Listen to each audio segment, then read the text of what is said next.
شروع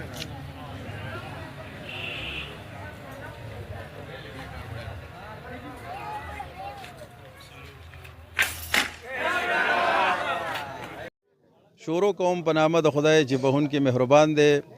د ټولو نه مخکې زه د رستم نیوز چې کوم دی ډېر شکریا ادا کوم چې زموږ د میدان ته راله. دا د تحصیل رستم جلال کلی دی چې په دې کې د مخې ټورنمنټ شروع دی. دا د پښتنو ثقافتي کیل دی او دې له کورج ورکړه. نو زه تاسو ډېره شکریا ادا کوم او ډېره مهرباني. دا ډېر ښکلی پروګرام شروع دی. د پښتنو یو کیل دی. د پښتنو درې لوبې دي چې یو ته مړدکي وي کوډه، هغه تاسو سره نشته دی په تحصیل مردان کې یا په ټول مردان کې نشته دی، په ضلع کې خو په صوابه کې شته، په بونیر کې هم شته. او بل چې کوم دی نو پرزولې به ورته مخکې وي، اوس هغې له د کبډي نوم ورکړی شوی دی. نو کبډي شته دی، په مردان کې هم شته، په صوابه کې هم شته.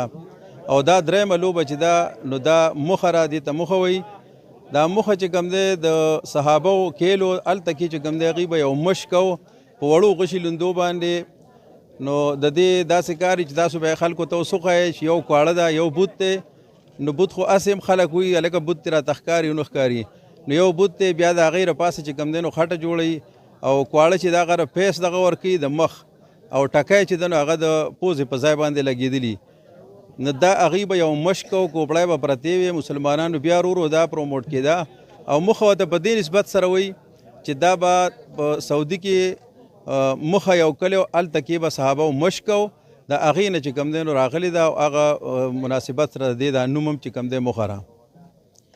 نو بیا دا ترکو ته راغلی ده، افغانستان ته راغلی ده او بیا یوسفزو چې کوم دی نو دلته کې دا کیل شروع کړی دی. اوس د کیل شکل یې ورته ورکړی دی او ډېره ښکلې د ورورولۍ لوبه را، د خاکسار لوبه را.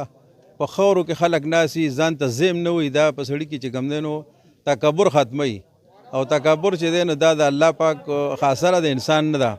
نو دا ډېره ښکلې لوبه را او دې کې مشران چې کوم دی په خپل خپل ځای ناست دي، کشران ناست دي. چې کله د هغه شي اوچت شي دومره تعظیم وي، که 10,000 کسان چې کوم دی نو موجود دي نو بیا به لکه خبرې نه چاته به وایي، دومره ډسپلن دی پکې چې بیا به چاته وایي نه چې غلی شه. ټول خلک خاموش شي چې کله د هغه شي رنده اوچت شي تر هغې پورې چې تر څو گزار نه شي. نو بس دا 22 ټیمان و، دې کې را 2 ټیمان چې کوم دی نو را رسېدلي دي فاینل ته چې نن د هغوی منځ کې مقابله ده او ډېره خوندوره مقابله شروع ده. پوینټ اخوا دېخوا کېږي. اوس یو څو ګزاره پاتې دي نو ستاسو مخکې یو فیصله وشي. یو د سیره حسن اکبر ګروپ دی او بل د شوی شپا ګروپ دی. د هغوی تر دا منځه ډېر ښکلی د ورورولۍ کیل شروع دی او خوندونه دې واخلئ.